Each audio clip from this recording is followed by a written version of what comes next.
السلام علیکم۔ امید ہے آپ سب خیریت سے ہوں گے۔ آج ہم مزید کہانیاں آپ کی خدمت میں لے کر آئے ہیں، تو چلیے پہلی کہانی کی طرف چلتے ہیں۔ یہ کئی دہائیوں پہلے کی بات ہے۔ تقسیم ہند سے پہلے اندرون سندھ کے ایک علاقے میں ایک ویران اور سنسان جگہ تھی، جہاں پر ایک خشک کنواں تھا، اور اس کنویں کے بارے میں کئی کہانیاں مشہور تھیں کہ وہ آسیب زدہ ہے اور لوگ اس طرف جانے سے گریز کرتے تھے۔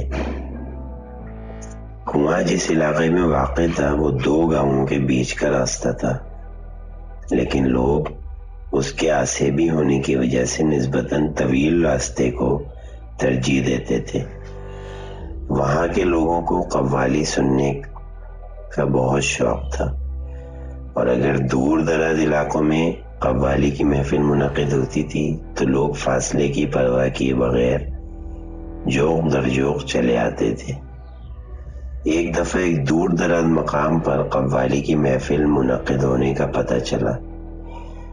عموماً یہ قوالیاں جمعرات کی رات منعقد ہوا کرتی تھیں، چونکہ پہلے زمانے میں جمعے کے روز عام تعطیل ہوتی تھی۔ چنانچہ گاؤں کے مردوں نے یہ طے کیا کہ سرے شام ہی ایک ساتھ روانہ ہوا جائے، کیونکہ فاصلہ بہت زیادہ ہے اور انہیں لوٹتے لوٹتے رات ہو جائے گی۔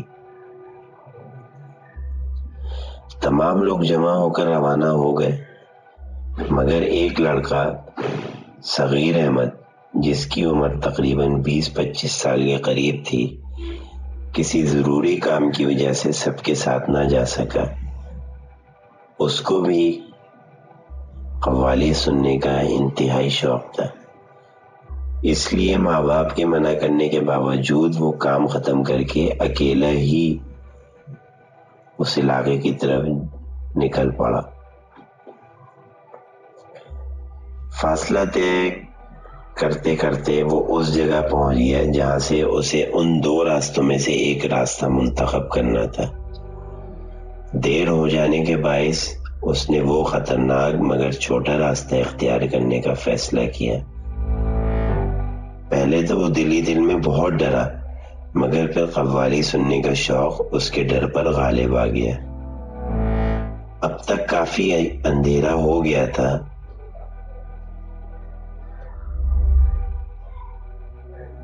اس نے تیز تیز قدم اٹھانا شروع کر دیے اور دل ہی دل میں قرآنی آیات کا ورد کرنے لگا۔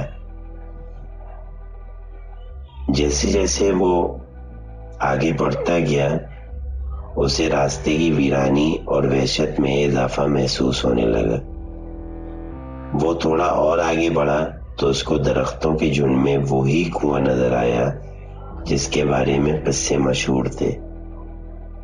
پورے چاند کی روشنی ماحول کو اور زیادہ وحشتناک اور پراسرار بنا رہی تھی۔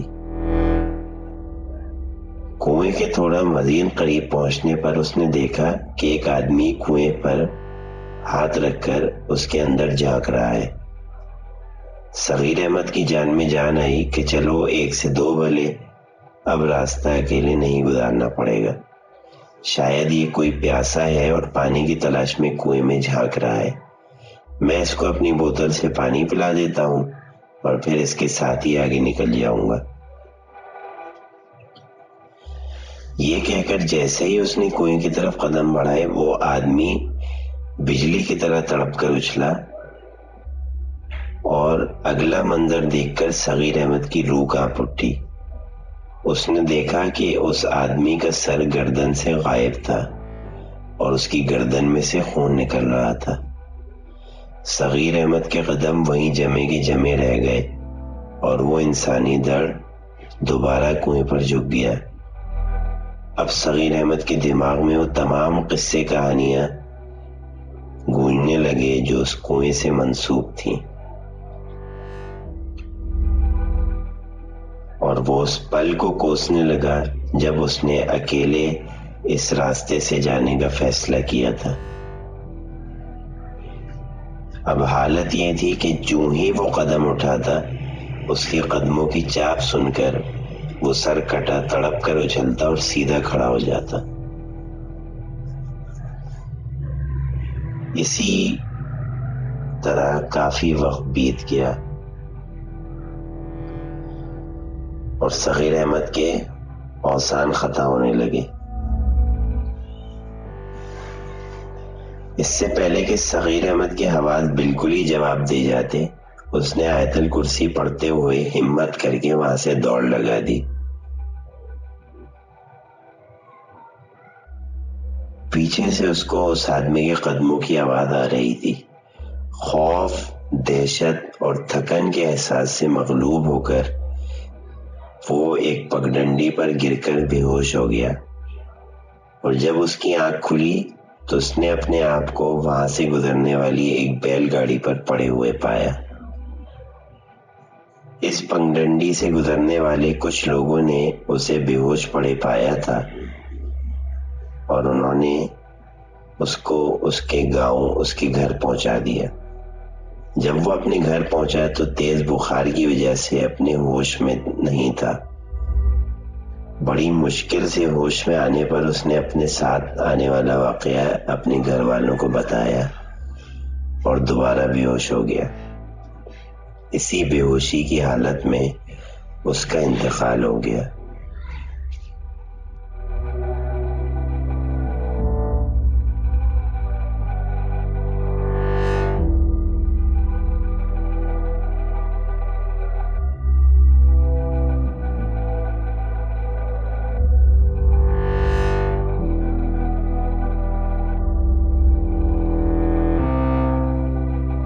آج کا دوسرا واقعہ میری دادی کی بہن کے ساتھ پیش آیا تھا۔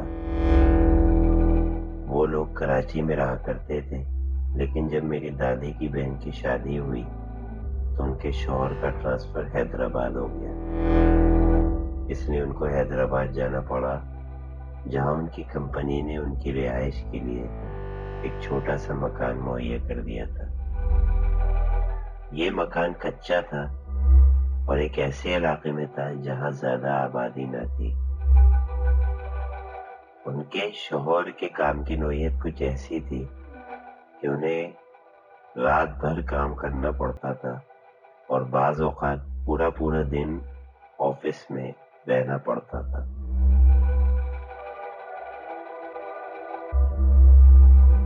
اس طرح میری دادی کی بہن کو عموماً یہ کبھی کبھی پوری رات اس بے آب و گیا میدان میں، اس گھر میں تنہا وقت گزارنا پڑتا تھا۔ انہوں نے ایک دفعہ ہمیں بتایا کہ اس گھر میں جو وقت انہوں نے گزارا وہ ان کی زندگی کا مشکل ترین وقت تھا، اور جب ہمارے دادا یعنی ان کے شوہر گھر پہ نہ ہوتے تو وہ پوری رات جاگا کرتی تھی۔ اسی طرح ایک رات کا ذکر ہے کہ میری دادی کی بہن کے شوہر گھر پر نہ تھے اور صبح سے پہلے ان کے لوٹنے کا کوئی امکان نہ تھا، لہذا پوری رات ان کو اکیلا ہی رہنا تھا۔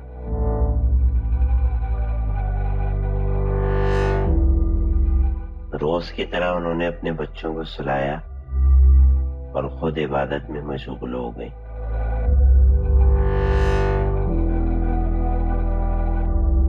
عبادت کے بعد انہوں نے یہ سوچا کہ ابھی نیند تو مشکل سے ہی آئے گی۔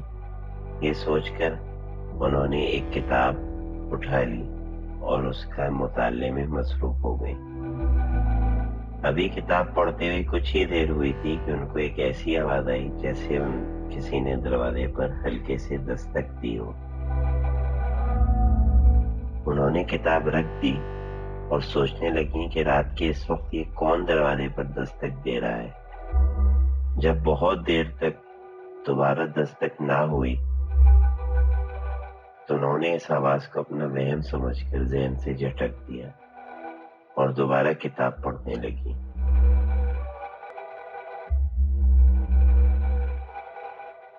کچھ دیر بعد ان کو دوبارہ وہی آواز آئی کہ جیسے دروازے پر کسی نے دستک دی ہو۔ اس دفعہ ان کو یہ خیال آیا کہ شاید ان کے شوہر جلدی واپس آ گئے ہیں۔ وہ اس وقت اپنے مکان کی اوپر کی منزل پر تھیں۔ یہ خیال آتے ہی وہ کتاب رکھ کر اٹھیں اور جلدی سے دوپٹہ پہن کر نیچے اتر گئیں۔ دروازے کے باہر ایک پیلے رنگ کا بلب جلتا تھا۔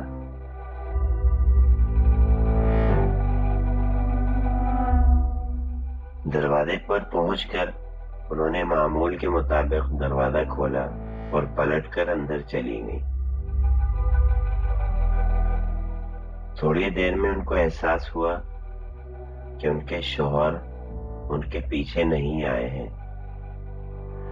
وہ گھبرا کر واپس دروازے کی طرف پلٹی تو انہوں نے دیکھا کہ ایک دراز قد آدمی ان کی طرف پیٹھ کیے کھڑا ہوا ہے۔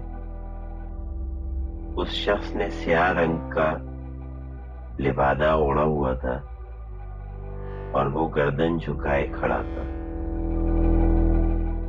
سناٹے میں اس کے سانس لینے کی آواز بھیڑیے کی غراہٹ سے مشابہ۔ انہوں نے اس سے پوچھا کہ تم کون ہو، مگر اس نے کوئی جواب نہ دیا اور نہ ہی ان کی طرف پلٹ کر دیکھا۔ ان کو ایک عجیب سا احساس ہوا اور ان کے ذہن میں خطرے کی گھنٹی بجنے لگی۔ انہوں نے گھبرا کر دروازہ بند کیا اور واپس اندر چلی گئیں۔ جاتے جاتے انہوں نے صحن کی کھڑکی سے دیکھا تو وہ آدمی جوں کا توں وہیں کھڑا تھا۔ وہ جلدی سے ساری کھڑکیاں بند کر کے اوپر آ گئی۔ انہوں نے جب اپنے اوپر والے کمرے کی کھڑکی سے دیکھا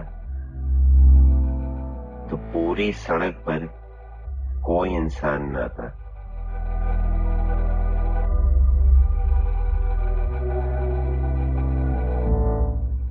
اگر کوئی انسان ان کے گھر سے جاتا بھی تو اتنی جلدی ان کی نظروں سے اوجھل ہونا کسی انسان کے بس کی بات نہ تھی۔ ان کے گھر کے علاوہ دور دور تک کوئی گھر نہ تھا۔ وہ گھبرا کر کمرہ بند کر کے بیٹھ گئیں اور آیت الکرسی کا ورد شروع کر دیا۔ اگلی صبح جب ان کے شوہر گھر آئے تو انہوں نے سارا واقعہ ان کو بتایا اور ان کے بے حد اصرار پر ان کے شوہر نے اپنا ٹرانسفر واپس کراچی میں کروا لیا۔ یہ تھی آج کی دوسری کہانی۔ امید ہے آپ کو آج کی دونوں کہانیاں پسند آئی ہوں گی، تو لائک کریں، شیئر کریں اور سبسکرائب کریں۔ انشاءاللہ جلدی آپ کی خدمت میں مزید کہانیاں لے کر آئیں گے۔ اللہ حافظ و ناصر۔